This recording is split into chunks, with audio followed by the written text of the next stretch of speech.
Kaparthi మనోగతం YouTube channel స్వాగతం సుస్వాగతం. స్వాపర్తి మనోగతం YouTube channel స్వాగతం సుస్వాగతం. సిప్రి అన్న ఒక స్వీడన్ దేశానికి చెందిన సంస్థ. ఇది ప్రపంచంలో వివిధ దేశాల్లో జరిగే యుద్ధాలు, అట్లాగే ఆయుధాలు కొనుగోళ్ళు, అంటే ఏ దేశం ఎక్కువ ఆయుధాలు కొంటుంది, ఎంత ఎక్కువ ఖర్చు పెడుతుంది, అట్లాగే ఏ దేశం ఎక్కువ ఆయుధాలు దిగుమతి చేస్తుంది, అంతేకాకుండా డిఫెన్స్ బడ్జెట్ ఎంత అన్న విషయాలను బాగా పరిశోధన చేసి ప్రతి సంవత్సరము రిపోర్ట్ని ఇస్తుంది. సిప్రి అంటే Stockholm International Peace Research Institute. Sweden యొక్క రాజధాని స్టాక్హోమ్. ఇది 1966లో స్థాపించింది. దీని రిపోర్ట్ అందరూ కూడా చాలా కీన్గా అబ్జర్వ్ చేస్తారు, అన్ని దేశాలు కూడా, మన భారత్ కూడా. సాధ్యమైనంత వరకు 90% వాళ్ళు నిజాయితీగానే ఉంటుంది, కానీ ఎట్లయినా యూరప్ శ్వేతజాతి బుద్ధి మాత్రం పోనిచ్చుకోరు. అయితే ఈ రిపోర్టు 2026 రిపోర్ట్ ఏం చెప్తుంది అన్న విషయాలను మీ దృష్టికి తీసుకురావాలన్న ఉద్దేశంతో మీ ముందుకు రావడం జరిగింది. పాపం మోదీ గారేమో ఇది యుద్ధాల సమయం కాదు అన్నారు నిజాయితీగా, కానీ ఇప్పుడు మాత్రం 4 ఏళ్ళు అయిపోయింది సుమారుగా రష్యా ఉక్రెయిన్ యుద్ధం జరుగుతూనే ఉంది. 3.5 లక్షల నుంచి 4 లక్షల మంది సైనికులు రష్యాలో చనిపోయారు అంటే ఇది నిజంగానే విచిత్రానికి విచిత్రం. వారం 10 రోజుల్లో అయిపోతుంది యుద్ధం అనుకున్నారు. మీరు అనుకోవచ్చు చాలామంది, ఏంటి ఉక్రెయిన్కి యూరోప్ సహాయం చేస్తుంది కదా అని చెప్పేసి. చేస్తున్నంత మాత్రాన యుద్ధం చేసేది యుక్రెయిన్ సైనికులే కదా. అట్లయితే భారత్తో పాకిస్తాన్ కూడా యుద్ధం చేసింది, కానీ పాకిస్తాన్కు అమెరికా సపోర్ట్ చేస్తుంది, యూరోపియన్ కంట్రీస్ సపోర్ట్ చేస్తాయి, చైనా కూడా సపోర్ట్ చేస్తుంది. అయినా కానీ నిలబడలేకపోతుంది ఆపరేషన్ సింధూర్ విషయంలో, మనం అంతా గమనించాం. అట్లాగే థాయిలాండ్కి అట్లాగే కంబోడియాకు మధ్య యుద్ధం జరుగుతూనే ఉంది. అప్పుడప్పుడు కాల్పులు అవుతున్నాయి, విరమణ జరుగుతుంది. ఆఫ్రికాలో ఎన్నో యుద్ధాలు, చిన్నపాటి పెద్ద యుద్ధం జరుగుతూనే ఉంది. మన లాస్ట్ ఇయర్ ఆపరేషన్ సింధు పాకిస్తాన్కు ఇండియాకు మధ్య జరిగింది. ఇక ఈ 2026లో ఎక్కువ ఆయుధాలను దిగుమతి చేసుకునే దేశాల ఏవి అని కనుక మనము చర్చ చేస్తే, ఆలోచన చేస్తే, సిప్రి ప్రకారంగా చాలామంది ఏమనుకుంటారంటే భారత్ అనుకుంటారు. కాదు, ఉక్రెయిన్. ఉక్రెయిన్ అన్నిటికంటే ఎక్కువ ఆయుధాలను, అంటే ఇతర దేశాల కంటే ఎక్కువ ఆయుధాలను దిగుమతి చేసుకుంటుంది వాల్యూమ్ విషయంలో. సరే, ఉక్రెయిన్ అంటే యుద్ధంలో ఉంది. సెకండ్ భారత్. ఉక్రెయిన్ తర్వాత ఎక్కువ ఆయుధాలను దిగుమతి చేసుకునే దేశం ఏదైనా ఉంది అంటే అది భారత్.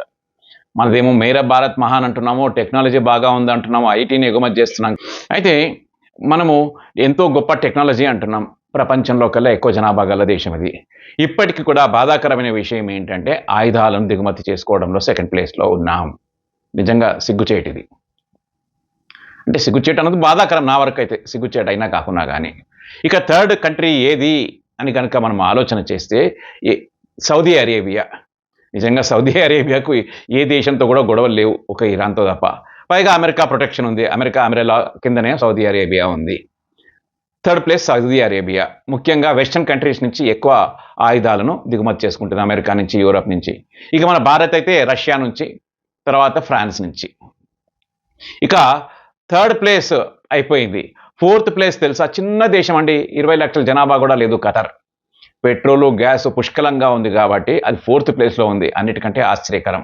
ఖతర్కు పెద్దగా శత్రు దేశాలు ఏం లేవు, ఇప్పుడైతే ఇరాన్తో ఉంది కానీ.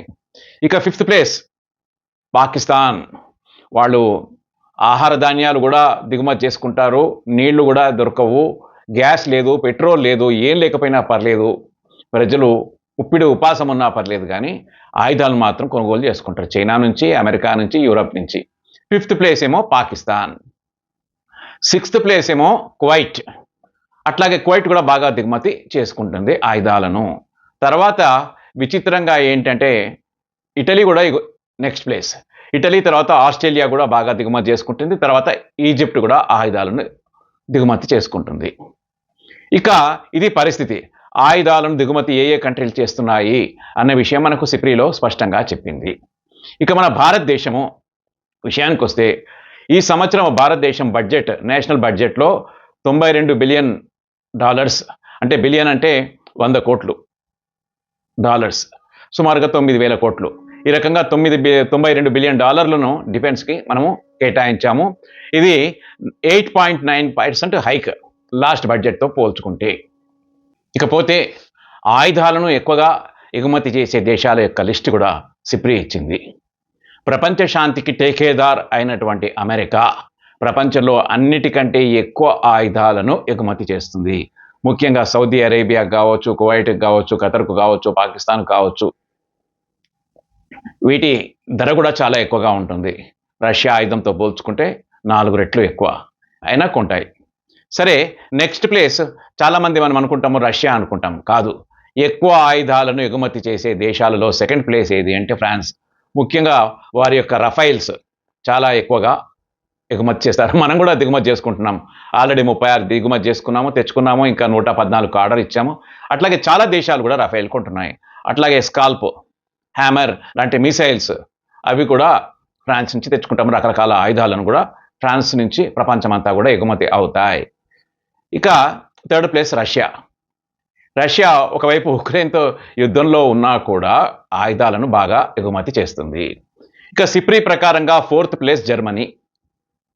జర్మనీ ముఖ్యంగా యుద్ధ ట్యాంకులను, కావాల్సిన ఇంజన్లను, ట్యాంకులను ఎగుమతి చేస్తుంది. ఇతర ఆయుధాలు కూడా వీళ్ళ హైలీ సోఫిస్టికేటెడ్ క్వాలిటీ నెంబర్ 1 ఉంటుంది.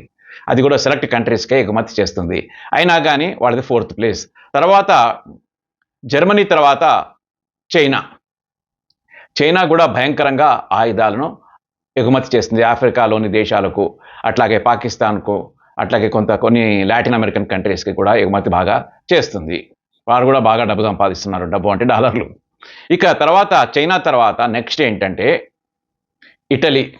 ఇటలీ దిగుమతులు బాగానే చేసుకుంటుంది, ఎగుమతులు కూడా బాగానే చేస్తుంది. తర్వాత ఇటలీ తర్వాత ఇజ్రాయిల్. ఎంత చిన్న దేశం అండి, 1 కోటి జనాభా అంటారు కానీ ఆ 1 కోటి జనాభాలో యూదుల సంఖ్య 80 లక్షలు. వారు అనేక దేశాలకు రక్షణ ఆయుధాలను ఎగుమతి చేస్తారు. మనం కూడా ఫ్రాన్స్, రష్యా తర్వాత ఇజ్రాయెల్ నుంచినే తెచ్చుకుంటున్నాం ఆయుధాలను. తర్వాత ఇజ్రాయెల్ తర్వాత మళ్ళా బ్రిటన్.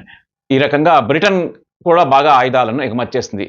అట్లాగే ఈ స్వీడన్ చిన్న దేశం, అది కూడా ఆయుధాలను బాగా ఎగుమతి చేస్తుంది.